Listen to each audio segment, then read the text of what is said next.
12 ज्योतिर्लिंगों की पौराणिक कथाएं भगवान शिव के 12 ज्योतिर्लिंग देश के अलग अलग भागों में स्थित हैं। इन्हें 12 ज्योतिर्लिंग के नाम से जाना जाता है।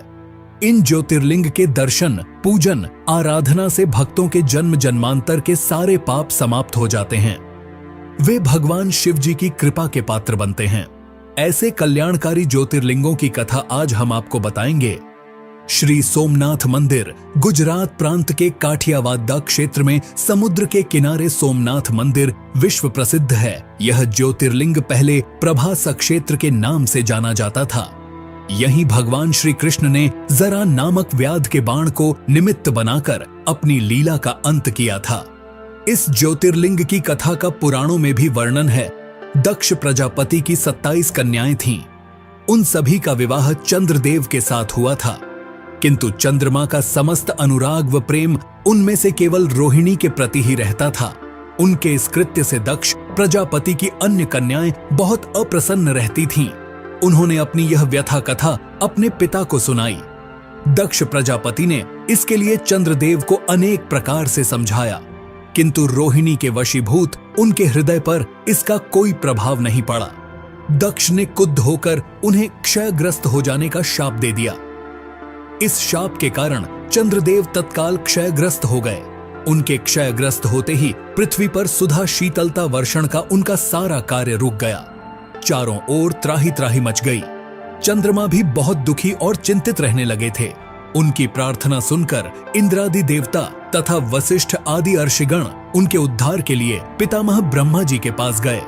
सारी बातों को सुनकर ब्रह्मा जी ने कहा, चंद्रमा, अपने शाप विमोचन के लिए अन्य देवों के साथ पवित्र प्रभास क्षेत्र में जाकर मृत्युंजय भगवान शिव की आराधना करो। उनकी कृपा से अवश्य ही इनका शाप नष्ट हो जाएगा और ये रोगमुक्त हो जाएंगे।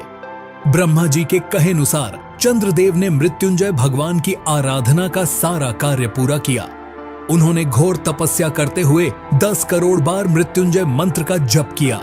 इससे प्रसन्न होकर मृत्युंजय भगवान शिव ने उन्हें अमृतत्व का वर प्रदान किया। उन्होंने कहा, चंद्रदेव, तुम शोक न करो। मेरे वरदान से तुम्हारा शाप मोचन तो होगा ही, साथ ही साथ प्रजापति दक्ष के वचनों की रक्षा भी हो जाएगी। कृष्ण पक्ष में प्रतिदिन तुम्हारी एक एक कला क्षीण होगी, किंतु शुक्ल पक्ष में उसी क्रम से तुम्हारी एक एक कला बढ़ जाया करेगी। इस प्रकार प्रत्येक पूर्णिमा को तुम्हें पूर्ण चंद्रत्व प्राप्त होता रहेगा। चंद्रमा को मिलने वाले इस वरदान से सारे लोकों के प्राणी प्रसन्न हो उठे। सुधाकर चंद्रदेव पुनः 10 दिशाओं में सुधा वर्षण का कार्य पूर्ववत करने लगे। शाप मुक्त होकर चंद्रदेव ने अन्य देवताओं के साथ मिलकर मृत्युंजय भगवान से प्रार्थना की कि आप माता पार्वती जी के साथ सदा के लिए प्राणों के उद्धारार्थ यहाँ निवास करें। भगवान शिव उनकी इस प्रार्थना को स्वीकार करके ज्योतिर्लिंग के रूप में माता पार्वती जी के साथ तभी से यहाँ रहने लगे। पावन प्रभास क्षेत्र में स्थित इस सोमनाथ ज्योतिर्लिंग की महिमा महाभारत, श्रीमद् भागवत तथा स्कंद पुराण आदि में विस्तार से बताई गई है। चंद्रमा का एक नाम सोम भी है। उन्होंने भगवान शिव को ही अपना नाथ स्वामी मानकर यहाँ तपस्या की थी, इसलिए इस ज्योतिर्लिंग को सोमनाथ कहा जाता है। श्री मल्लिकार्जुन आंध्र प्रदेश में कृष्णा नदी के तट पर दक्षिण का कैलाश कहे जाने वाले श्री शैल पर्वत पर श्री मल्लिकार्जुन ज्योतिर्लिंग स्थित है। महाभारत, शिव पुराण तथा पद्म पुराण आदि धर्म ग्रंथों में इसकी महिमा और महत्ता का विस्तार से वर्णन किया गया है। पुराणों में इस ज्योतिर्लिंग की कथा कुछ इस प्रकार है। एक समय की बात है, भगवान शंकर जी के दोनों पुत्र श्री गणेश और श्री कार्तिकेय स्वामी विवाह के लिए परस्पर झगड़ने लगे। प्रत्येक का आग्रह था कि पहले मेरा विवाह किया जाए। उन्हें लड़ते झगड़ते देखकर भगवान शंकर और मां पार्वती ने कहा, तुम लोगों में से जो पहले पूरी पृथ्वी का चक्कर लगाकर यहाँ वापस लौट आएगा, उसी का विवाह पहले किया जाएगा।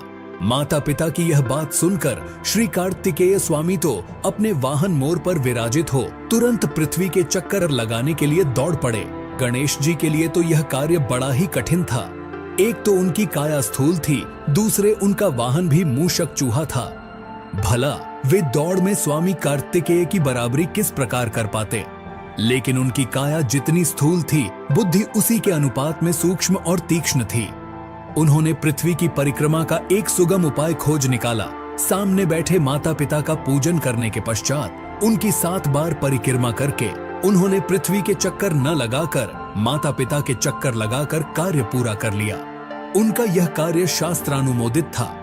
पूरी पृथ्वी का चक्कर लगाकर स्वामी कार्तिकेय जब तक लौटे तब तक श्री गणेश जी का रिद्धि और सिद्धि नाम वाली 2 कन्याओं के साथ विवाह हो चुका था और उन्हें क्षेम तथा लाभ नामक 2 पुत्र भी प्राप्त हो चुके थे। यह सब देखकर स्वामी कार्तिकेय अत्यंत रुष्ट होकर क्रौंच पर्वत पर चले गए। माता पार्वती वहां उन्हें मनाने पहुंची। जब कार्तिक को पता चला कि उनकी माता पिता यहां आने वाले हैं तो कार्तिक वहां से दूसरी जगह चले गए। जिस स्थान में माता पार्वती और भगवान शिव ने अपने पुत्र की प्रतीक्षा की थी उसे अब श्रीसेलम के नाम से जाना जाता है। उन्होंने अपने पुत्र से परेशान होकर उन्होंने एक ज्योतिर्लिंग का रूप धारण किया और वहीं रहने लगे और तब से मल्लिकार्जुन ज्योतिर्लिंग के नाम से प्रख्यात हुए। मल्लिका का अर्थ है पार्वती और अर्जुना का अर्थ है शिव। इस मल्लिकार्जुन शिवलिंग का दर्शन पूजन एवं अर्चन करने वाले भक्तों की सभी सात्विक मनोकामनाएं पूर्ण हो जाती हैं। दैहिक, दैविक, भौतिक सभी प्रकार की बाधाओं से वे मुक्त हो जाते हैं। श्री महाकालेश्वर यह परम पवित्र ज्योतिर्लिंग मध्य प्रदेश के उज्जैन नगर में है। क्षिप्रा नदी के तट पर स्थित उज्जैन प्राचीन काल में उज्जैनी के नाम से विख्यात था। इसे अवंतिकापुरी भी कहते थे। यह भारत की परम पवित्र सप्तपुरियों में से एक है।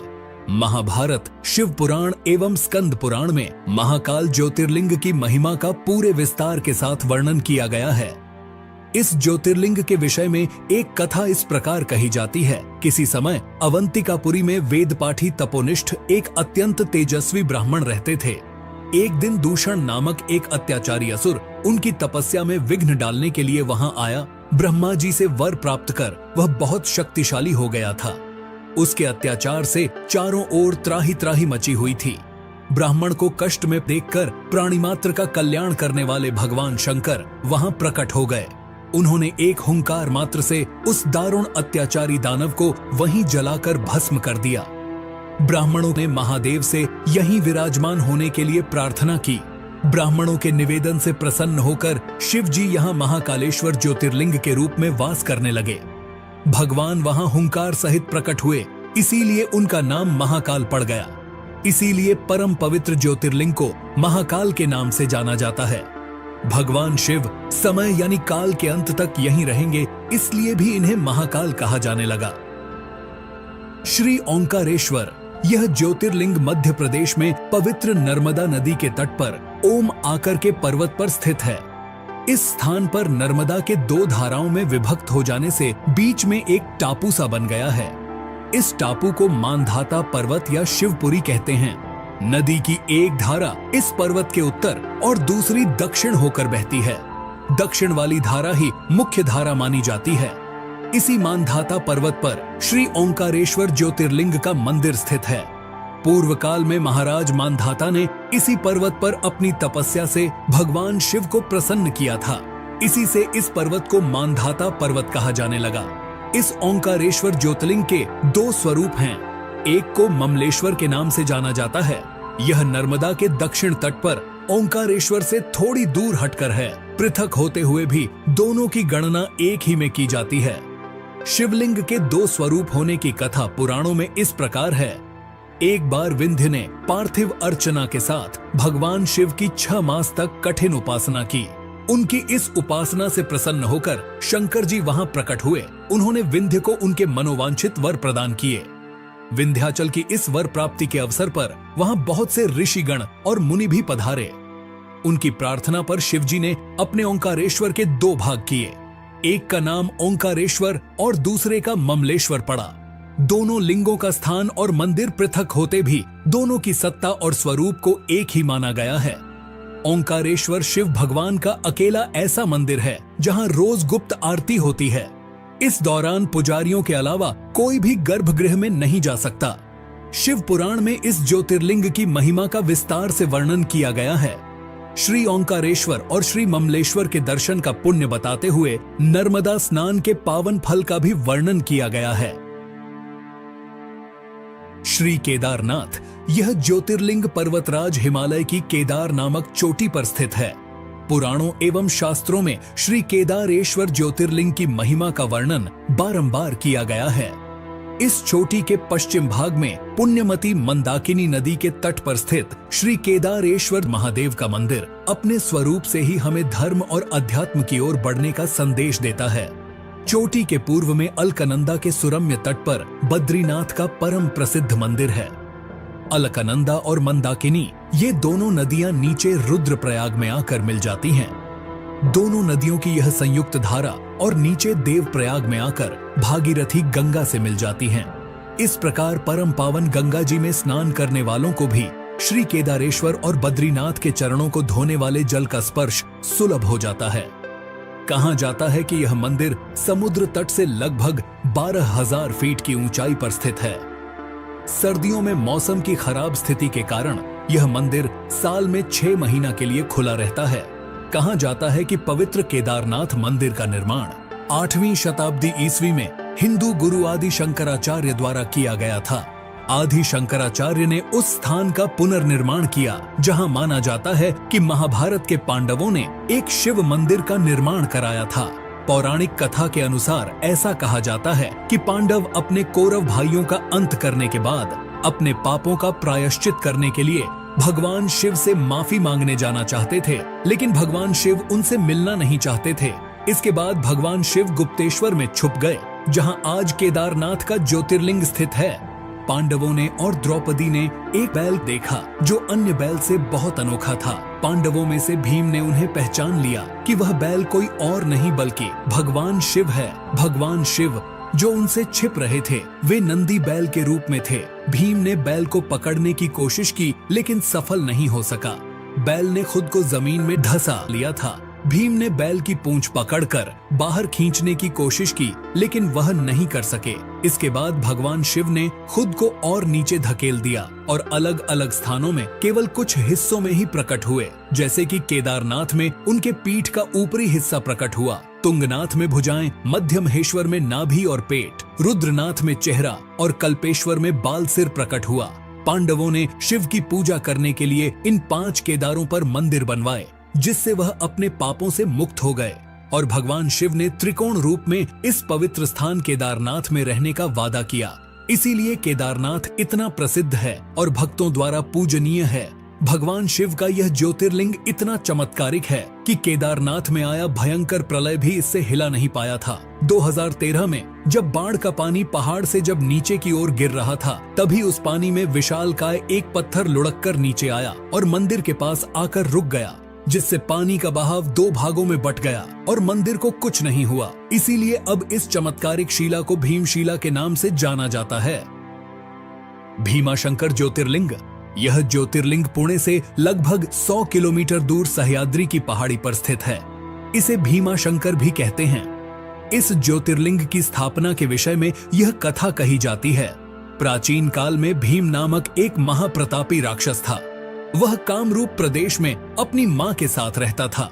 वह महाबली राक्षस राज रावण के छोटे भाई कुंभकर्ण का पुत्र था, लेकिन उसने अपने पिता को कभी देखा न था। उसके होश संभालने के पूर्व ही भगवान राम के द्वारा कुंभकर्ण का वध कर दिया गया था। जब वह युवावस्था को प्राप्त हुआ तब उसकी माता ने उससे सारी बातें बताईं। भगवान विष्णु के अवतार श्री रामचंद्र जी द्वारा अपने पिता के वध की बात सुनकर वह महाबली राक्षस अत्यंत क्रुद्ध हो उठा।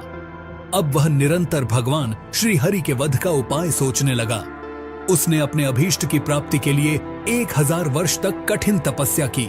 उसकी तपस्या से प्रसन्न होकर ब्रह्मा जी ने उसे लोक विजयी होने का वर दे दिया। अब तो वह राक्षस ब्रह्मा जी के उस वर के प्रभाव से सारे प्राणियों को पीड़ित करने लगा। उसने देवलोक पर आक्रमण करके इंद्र आदि सारे देवताओं को वहां से बाहर निकाल दिया। पूरे देवलोक पर अब भीम का अधिकार हो गया।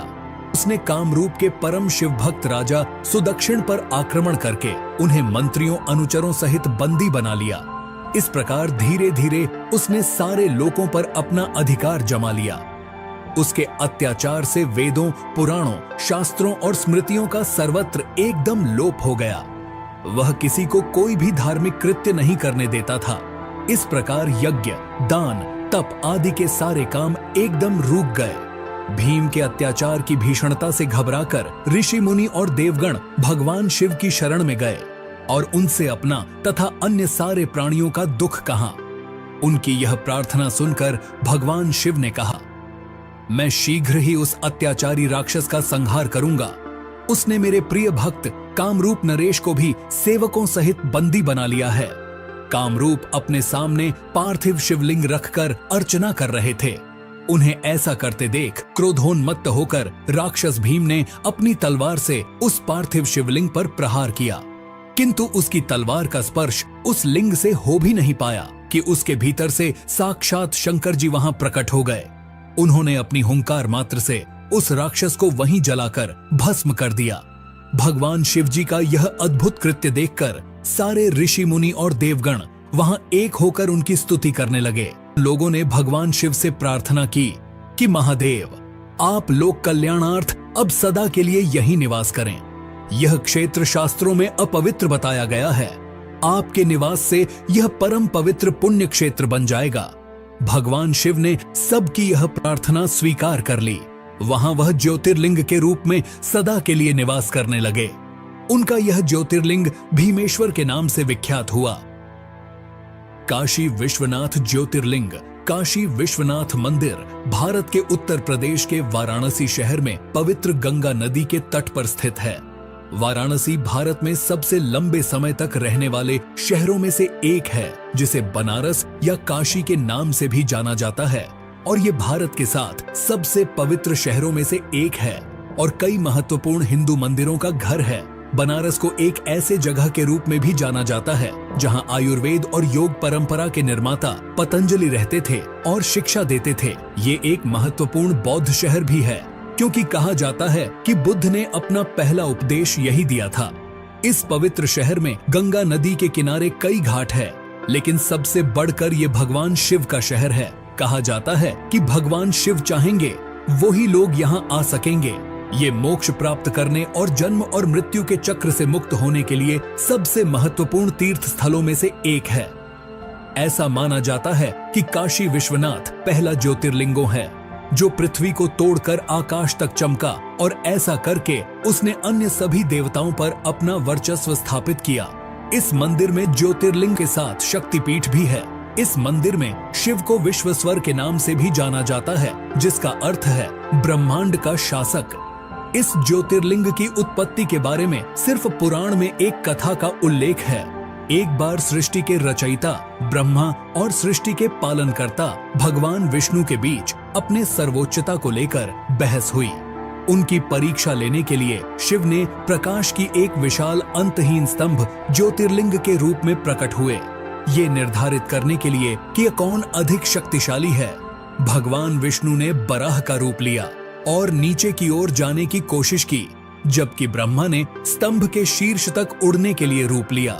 लंबे समय तक स्तंभ के अंत को खोजने की कोशिश करने के बाद ब्रह्मा ने अहंकार के कारण झूठ बोला और कहा कि उन्हें स्तंभ का अंत मिल गया है, और साक्षी के रूप में कौतुकी का फूल दिखाया, जबकि भगवान विष्णु ने ईमानदारी से कहा कि उन्हें इसका अंत नहीं मिल सका और उन्होंने अपनी हार स्वीकार कर ली। तब भगवान शिव ने क्रोधित भैरव का रूप धारण किया और ब्रह्मा के 5वें सिर को काट दिया और उन्हें शाप दिया कि उनकी पूजा नहीं की जाएगी और भगवान विष्णु को अपने सामान हर मंदिरों में पूजा जाएगा। कहते हैं कि पृथ्वी के जिस स्थान पर यह स्तंभ गिरा था वह जगह आगे जाकर काशी विश्वनाथ कहलाया। त्र्यंबकेश्वर ज्योतिर्लिंग, त्र्यंबकेश्वर ज्योतिर्लिंग जो ब्रह्मगिरी नामक एक पर्वत पर स्थित है, ये वही जगह है जहां से गोदावरी नदी शुरू होती है। इस ज्योतिर्लिंगों की सबसे बड़ी खासियत है यहाँ पर मौजूद 3 छोटे छोटे लिंग, जिन्हें ब्रह्मा, विष्णु और शिवजी का प्रतीक माना जाता है। पौराणिक कथाओं के अनुसार भगवान ब्रह्मदेव ने भगवान शिव को प्रसन्न करने के लिए ब्रह्मगिरी पर्वत पर तपस्या की थी। तभी से इस पर्वत को ब्रह्मगिरी पर्वत के नाम से जाना जाता है। कहते हैं कि ब्रह्मगिरी पर्वत के बीच आश्रम हुआ करता था, जहां महान ऋषि गौतम रहते थे। एक बार वहां भारी सूखे और अकाल के कारण वहां से सभी मनुष्यों के साथ साथ सभी जीव जंतु भी भागने लगे। जिसे देखते हुए ऋषि गौतम ने जल के देवता वरुण देव की तपस्या की। उनकी तपस्या से प्रसन्न होकर वरुण देव ने उन्हें एक ऐसा कुंड भेंट किया जिसमें कभी न खत्म होने वाला जल था। गौतम ऋषि ने उस पानी का उपयोग सभी प्राणियों की मदद करने के लिए किया। ऋषि गौतम को लोगों का अधिक प्यार और स्नेह मिला, इसलिए ऋषि गौतम को अधिक पुण्य प्राप्त हुआ। लेकिन जल्द ही आश्रम के दूसरे ऋषियों को इस बात से जलन होने लगी और उन्होंने गौतम ऋषि को नीचा दिखाने के लिए भगवान गणेश की तपस्या की। जैसे ही भगवान गणेश जी प्रकट हुए तो सभी ऋषियों ने उनसे गौतम ऋषि को नीचा दिखाने का आग्रह किया। इस पर गणेश जी ने उन्हें समझाने की कोशिश की, परंतु जब सारे ऋषि नहीं माने तो गणेश जी ने मजबूरन एक कमजोर गाय का रूप धारण किया और ऋषि के आश्रम में पहुंचे। गाय की ऐसी हालत देखकर ऋषि गौतम ने गाय को कुछ चारा प्रदान किया, लेकिन जैसे ही गाय ने चारे को खाया तुरंत उसकी मृत्यु हो गई। जिसके बाद सभी ऋषि वहां आ पहुंचे और उन्होंने गोहत्या का पाप ऋषि गौतम पर लगा दिया। गौतम ऋषि ने गोहत्या के पाप को दूर करने के लिए भगवान शिव को प्रसन्न करने के लिए इसी पहाड़ी पर तपस्या की थी। भगवान शिव प्रसन्न हुए और गौतम ऋषि से पूछा कि वे क्या चाहते हैं। गौतम ऋषि गाय के हत्या के पाप को दूर करने के लिए माता गंगा के जल में स्नान करना चाहते थे। भगवान शिव ने गौतम ऋषि की इच्छा स्वीकार कर ली और गंगा माता का जल ब्रह्मगिरी पर्वत पर भेज दिया।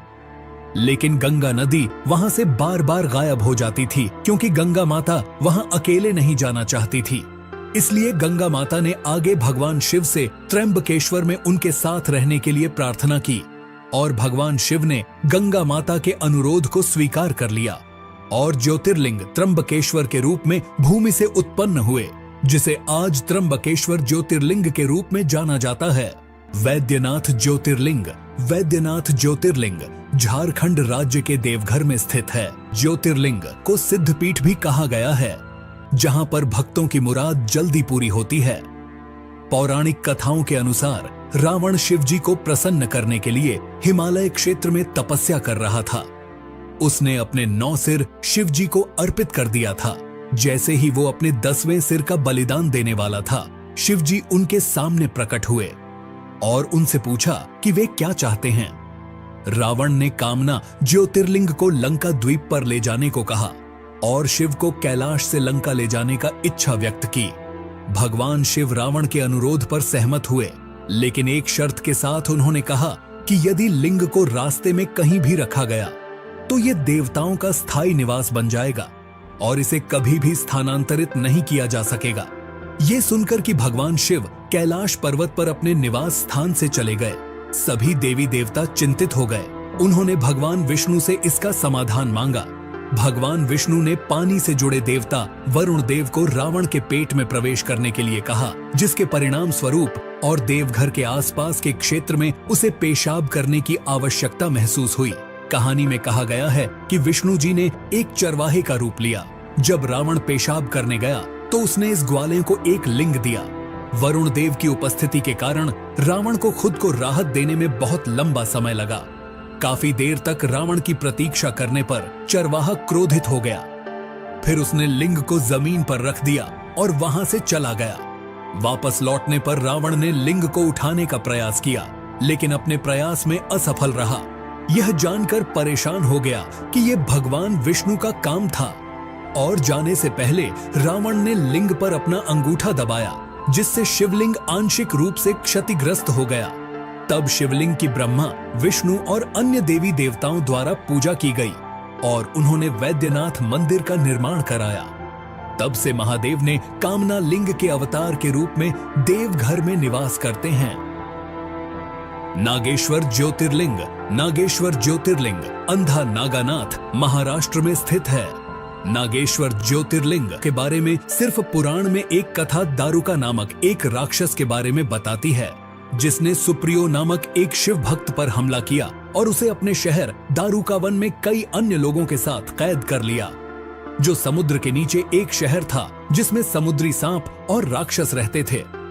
सुप्रियो के तत्काल उपदेश पर कैदियों ने शिव के पवित्र मंत्र का जाप करना शुरू कर दिया, जिसके तुरंत बाद शिव जी प्रकट हुए और राक्षसों का विनाश हुआ। जिसके बाद सुप्रियो ने उस ज्योतिर्लिंग की विधिवत पूजा की और शिव जी से इस स्थान पर रहने का आग्रह किया, जो कि आगे चलकर नागेश्वर ज्योतिर्लिंग के नाम से प्रसिद्ध हुआ। रामेश्वरम ज्योतिर्लिंग। रामेश्वरम तमिलनाडु के रामनाथपुरम जिले में एक शहर रामेश्वरम में स्थित है। इस मंदिर तक समुद्र के ऊपर पंबन पुल के माध्यम से पहुंचा जा सकता है।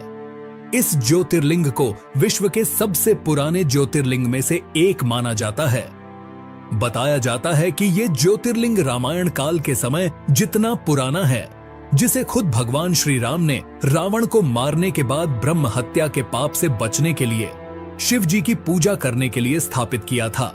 केवल यही नहीं कहा तो ये भी जाता है कि आज के समय में जो रामेश्वरम मंदिर में जो पानी के 24 कुंड है, उसे भगवान राम ने अपनी वानर सेना की प्यास बुझाने के लिए अपने तीर से बनवाए थे।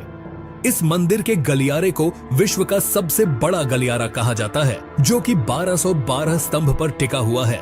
कहते हैं कि श्री राम ने श्रीलंका में राक्षस राजा रावण, जो एक ब्राह्मण था, उसके खिलाफ युद्ध के दौरान की गई हत्या के पाप से मुक्ति के लिए यहाँ शिव से प्रार्थना की थी।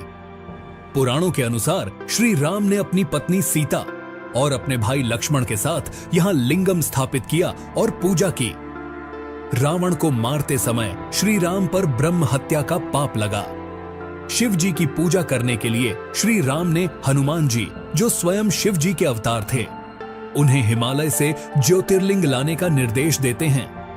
क्योंकि लिंगम को लाने में अधिक समय लगा, इसीलिए माता सीता ने पास के समुद्र तट से रेत से एक लिंगम बनाया, जिसे आज भी मंदिर के गर्भगृह में स्थापित माना जाता है।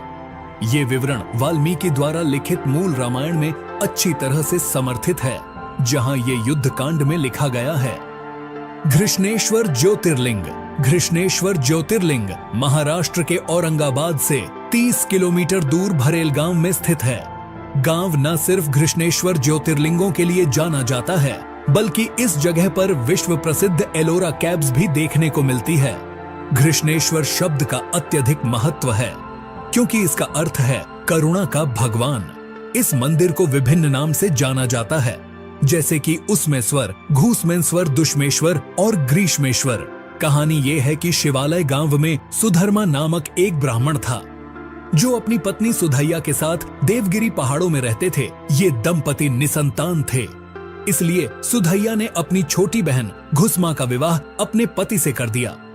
अपनी बहन की सलाह पर घुसमा प्रतिदिन 101 लिंग बनाती, उसकी पूजा करती और पास के झील में विसर्जित कर देती। आखिरकार उसे एक बच्चे का आशीर्वाद मिला। समय के साथ सुदैया अपनी बहन से ईर्ष्या होने लगी और उसने घुसमा के पुत्र की हत्या कर दी और उसे उसी झील में फेंक दिया जहां उसकी बहन लिंग को विसर्जित करने जाती थी। हालांकि घुसमा की बहन ने उसे बताया कि उसके बेटे की हत्या में सुदैया का हाथ था।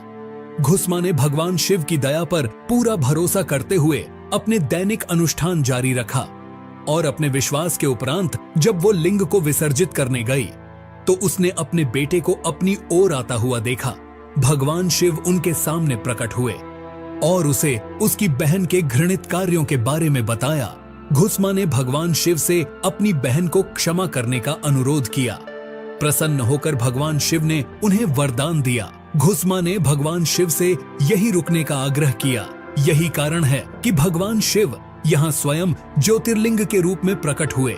तो ये थे भारत के 12 प्रमुख ज्योतिर्लिंगों के बारे में जानकारी। अगर आपको यह वीडियो अच्छा लगा तो लाइक करें, अपने दोस्तों के साथ इसे शेयर करें और चैनल को भी सब्सक्राइब कर लीजिए ऐसी ही और वीडियो देखने के लिए।